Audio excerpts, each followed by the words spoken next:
देखिए question number 7 से देखिएगा ए जोकर कैप को in the form of A right circular कोन।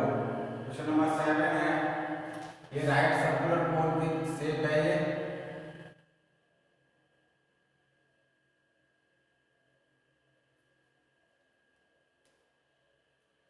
ठीक है, ये जोकर कैप है right circular cone of base radius r की वैल्यू दी हुई है इसमें 7 centimetre and height h equal to है 24 सेंटीमीटर। ये h है 24 सेंटीमीटर है और r की वैल्यू दी है। Find the area of sheets required to make a 10 such cap. Total cap है इक्वल टू 10। ठीक है, यहाँ पर देखिए एल निकाल लेते हैं। पहले एल स्क्वायर इक्वल टू हो जाएगा R square plus H square. L की वैल्यू आर की वैल्यू 7 का स्क्वायर प्लस 24 का स्क्वायर 49 प्लस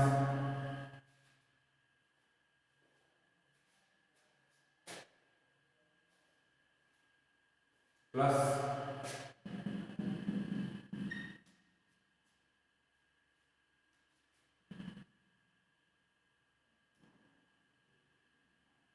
एल की वैल्यू है यहाँ पर 49 प्लस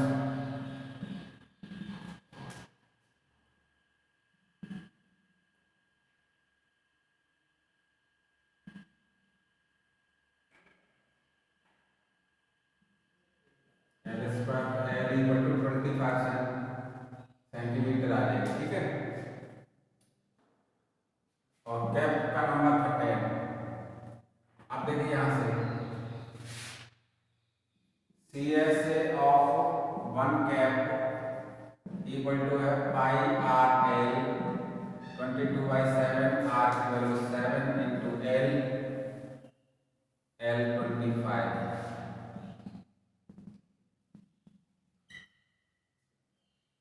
ये वैल्यू आ जाएगी C S of 10 cap equal to 10 into 550 centimetre square. ये आ जाएगा इसका कैप का टोटल सरफेस एरिया। ठीक है ना, लेकिन जल्दी से फिर मैं आगे बढ़ता हूँ।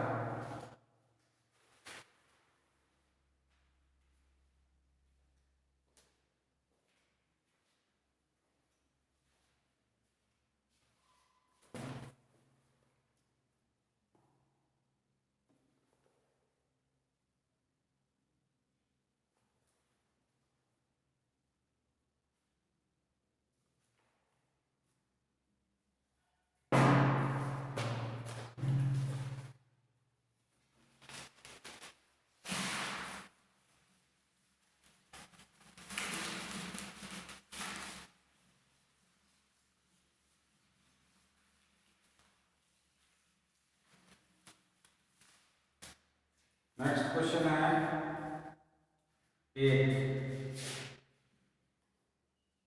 इसने दिया हुआ है a bus stop barrier from a remaining part of the road by using 50 hollows cones. Number of cones दिए हुए हैं।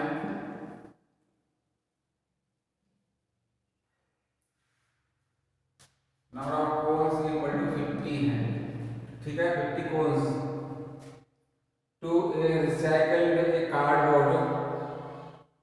Each cone has diameter is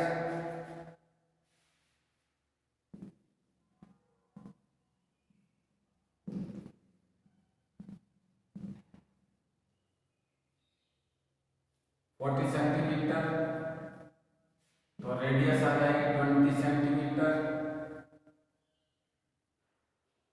and height 1 metre. इसको मीटर में बदल लेते हैं तो 0.2 मीटर आ जाएगा ये।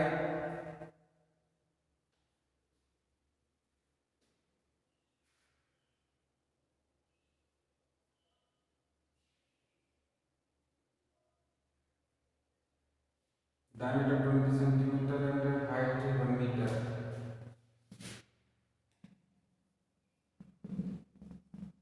1 मीटर।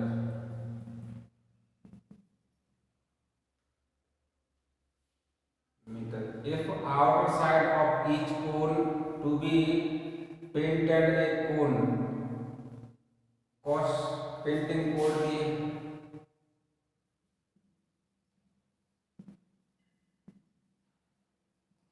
पेंटिंग कॉस्ट दिया है 12 रुपीज पर मीटर स्क्वायर।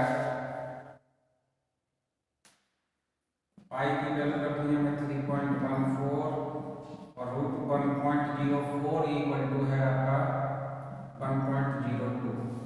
ठीक है, तो सी एस देखिए आप इसकी विड्थ नहीं दी हुई है, तो सी एस से आउटर और इनर दोनों सेम ही दिए जाएंगे।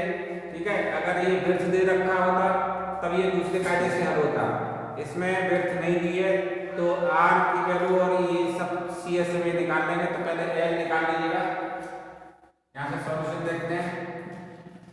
एल इक्वल टू क्या हो जाएगा, l square equal to r square plus H square. R की वैल्यू है आपके पास 0.2 का स्क्वायर प्लस एच का स्क्वायर।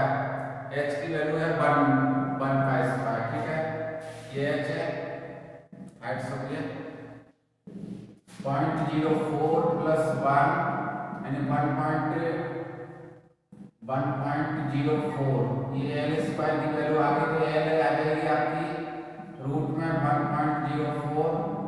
और देखिए बेटा एक चीज और बता दूं, अगर रूट निकालना भी नहीं आए ना और ये एक पॉइंट के बाद कोई किसी नंबर के बाद पॉइंट के बाद जीरो आ रहा हो तो उसका हाफ करके लिख दिया करना।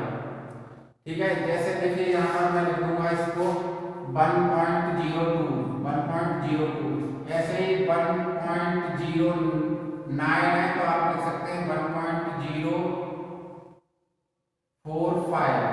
ठीक है, ये वैल्यू इसका रूट आ जाएगा, इसका रूट। ऐसे ही 1.8 लिखा हुआ 08 तो आप लिख सकते हैं 1.04। ये अप्रॉक्स वैल्यू आती है। ठीक है, इस तरह से इसको इस तरह से भी हल कर सकते हैं। तो ये तुम्हारी सुविधा के लिए मैंने बता दिया कि किस तरह से। तो ये एल की वैल्यू आ गई, वैसे इसमें ये वैल्यू दी रखी है तो ये एल इतने सेंटीमीटर आ गई, मीटर में ले लिया मैंने, मीटर में बदल दिया था मीटर। ठीक है, अब सी एस से एल आ गई, आर है आपके पास इतने मीटर। ठीक है, आर की वैल्यू ये भी दे दिया हुआ है। अब C S A of one cone, CSA of one cone equal to pi r है, pi की वैल्यू 3.14, r की वैल्यू है 0.2 into L 1.02। ठीक है, और कितने कोण है, 50 कोण है। तो CSA of 50 cones equal to 50 into 3.14 into 0.2 into 1.02।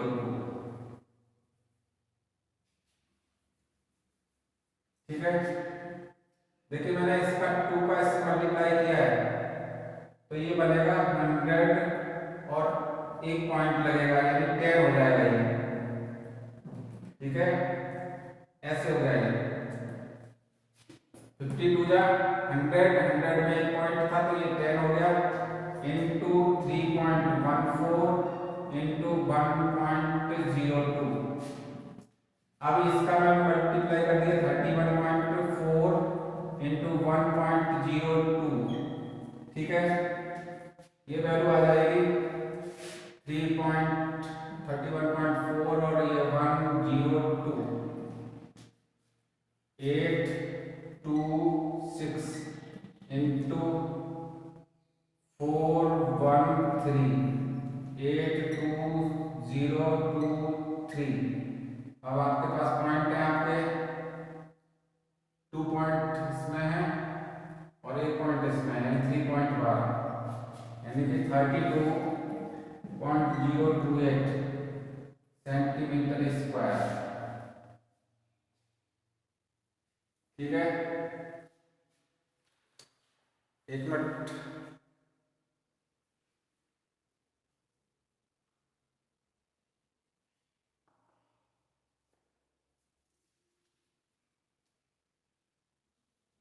अभी तो इसमें कॉस्ट भी निकलवाई है,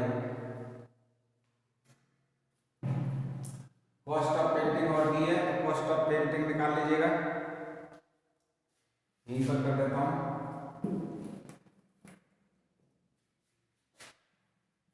cost of equal to 12 into 32.028, इसका भी मल्टीप्लाई कर देता हूँ।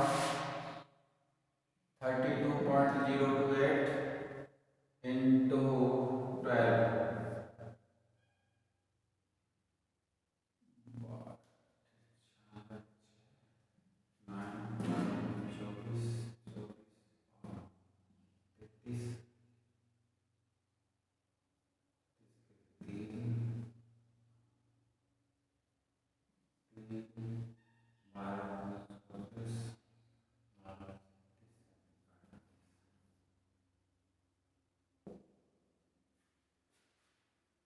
ये वैल्यू आ रही है।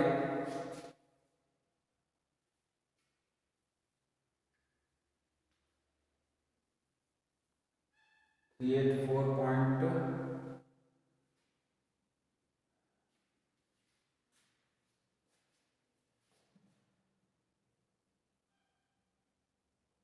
एक मिनट में पर मल्टीप्लाई कर ले, यहाँ पर कोई गलत तो नहीं हुआ है इसमें, जो 384 रुपीज अप्रॉक्स।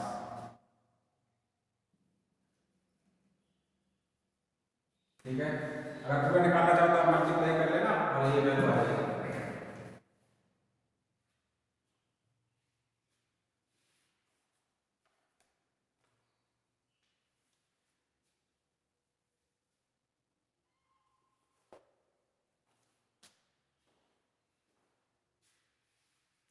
ठीक है, अब चाहो तो इसका पूरा वैल्यू निकालो, तो पूरा मल्टीप्लाई कर लेना। मैंने तो यहाँ पर केवल इतने का मल्टीप्लाई कर दिया है, इसका और इसका। ठीक है,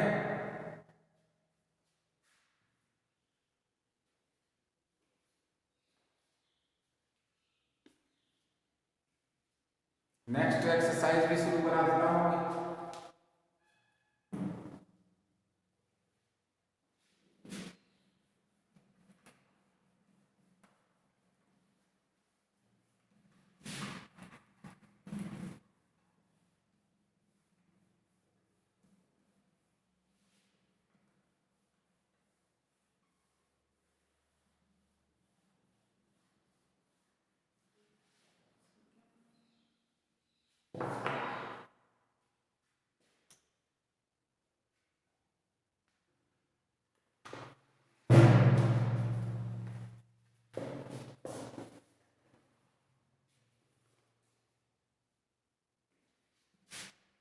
क्वेश्चन नंबर 1 एक्सरसाइज है 13.4 का है।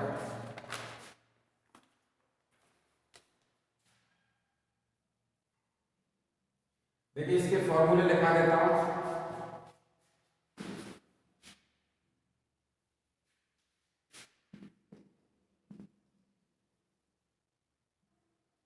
फॉर्मूला ऑफ एक्सरसाइज 13.4,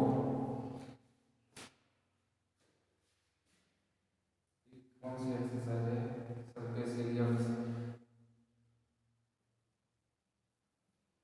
CSA कब surface area of sphere equal to 4 pi r square होता है। ठीक है, इस समय स्फीयर है, ये सॉलिड है ना, तो TSA भी रहेगा, टोटल सरफेस एरिया भी क्या रहेगा? 4 पाई r स्क्वायर। CSA और TSA दोनों इक्वल रहते हैं। ठीक है, ये तो स्फीयर के लिए है। अगर ये स्फीयर है सॉलिड स्फीयर है तो इसका सी एस ए ही टी एस ए होता है, ठीक है, C S A he applied होता है टी एस ए में, ठीक है, समझ में आ गया। नेक्स्ट स्टेप, और हेमीस्फीयर का है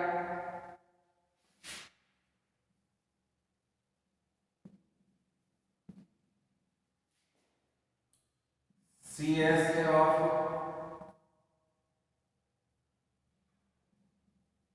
हेमीस्फीयर 2 पाई आर स्क्वायर रहेगा, आधा हो जाएगा। देखिए इस तरह से ये आधा काट दिया जाए तो ये क्या हो जाएगा, हेमीस्फीयर हो जाएगा। ये वाला है सी एस, ठीक है ना, इसका 2 पाई आर स्क्वायर, और ये वाला पार्ट पाई आर स्क्वायर होगा, ठीक है, ये हेमीस्फीयर का हो गया। और T S A of hemisphere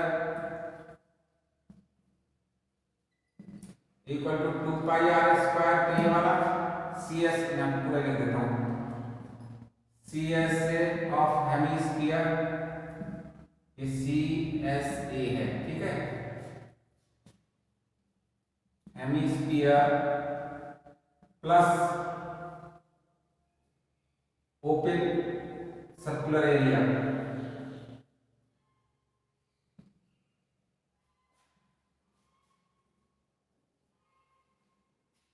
यानी 2 pi r square plus pi r square यानी 3 पाई आर स्क्वायर। डायरेक्ट भी यूज कर सकते हो, ठीक है, तो यहाँ पर डायरेक्ट भी यूज किया जा सकता है और ऐसे भी यूज कर सकते हैं, तो ये तुम्हारी मर्जी के ऊपर है। अब हेमीस्फीयर समझ में आ गया होगा, हेमीस्फीयर है सॉलिड है, या मान लीजिए क्रिकेट की बॉल होती है सॉलिड है, ठीक है, तो स्फेरिकल है, ये गोल टाइप से है, तो ये क्या होगा, स्फीयर माने जाते हैं। स्फीयर में क्या है, सी एस ए इसका स्फीयर का होल स्फीयर के लिए, ठीक है, C S A of sphere है तब इसका 4 पाई आर स्क्वायर होता है, टी एस ए में भी कोई 4 पाई आर स्क्वायर होता है। C S A of hemisphere, hemi आधा है तो ये कर्व सरफेस एरिया जो कर्व है वो वाला, तो ये हो जाएगा 2 pi r square. T S A of hemisphere में C S A of hemisphere plus outer circular area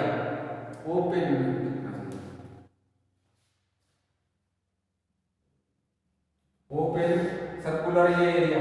जैसे देखिए कि मान के चलिएगा कि तुमने किसी बॉल को, बॉल ठोस है, मान लीजिएगा बॉल ठोस है और उस बॉल को आधा काट दिया गया, आधा काट दिया गया तो ये वाला पार्ट और खुल जाएगा, ठीक है, तो ये सी एस होता है जो गोल गोल पार्ट होता है, और ये क्या हो जाएगा, सरफेस एरिया आएगा ओपन पार्ट का, ठीक है। या जैसे कभी तरबूज जानते हो तो वाटरमेलन, तो इसमें क्या होता है कि तरबूज को आपने काट दिया, ठीक है, काटने के बाद जो हरा वाला पार्ट था, पूरा तरबूज पूरा गोल हरा था, उसमें से आधा पार्ट काट दिया तो ये पार्ट तो ग्रीन रहेगा, ग्रीन पार्ट हो गया, और यहाँ पर रेड पार्ट आ गया, रेड, ठीक है, ये पाई आर स्क्वायर हो जाएगा और ये क्या रहेगा 2 pi r square. It means ये टोटल मिला करके क्या बन जाएगा 3 पाई आर स्क्वायर हो जाएगा, ठीक है ना। ओके, बस इतना ही है। अब नेक्स्ट टाइम मैं नेक्स्ट एक्सरसाइज शुरू करूँगा और इनको रिवाइज करते रहिएगा। कुछ पार्ट हम काटेंगे भी, कुछ पार्ट सिलेबस से बाहर है और मैंने लगभग पार्ट कराए हैं, ठीक है, तो पूरे पार्ट नहीं है, पर मैंने क्योंकि ये चीज़ें उसमें भी हैं 10th में, इसलिए मैंने थोड़ा सा आगे को बढ़ा दिया है। और कन्फ्यूजन नहीं हो, जितना अच्छा आप 9th में कर लेंगे उतना ही अच्छा 10th में हो जाएगा। तो 10th में अच्छे मार्क्स लाने के लिए जरूरी है कि आपका रिवीजन अच्छी तरह से होना चाहिए,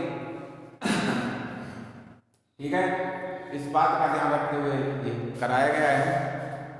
और कोई किसी को प्रॉब्लम हो तो मेरे नंबर से मेरे को फ़ोन कर सकते हैं, बात कर सकते हैं, कोई भी प्रॉब्लम आती है, कोई सब चीज़ समझ में नहीं आ रही है, ठीक है, कभी मेरे से मिस्टेक हो भी जाए तो फिर उसको भी पूछ सकते हो कि क्या कंडीशन है, क्या इसमें क्या हो गया है, तो इस तरह से देख लीजिएगा कि कहाँ पर कोई गलती है ये, तो देख लें और बता दें।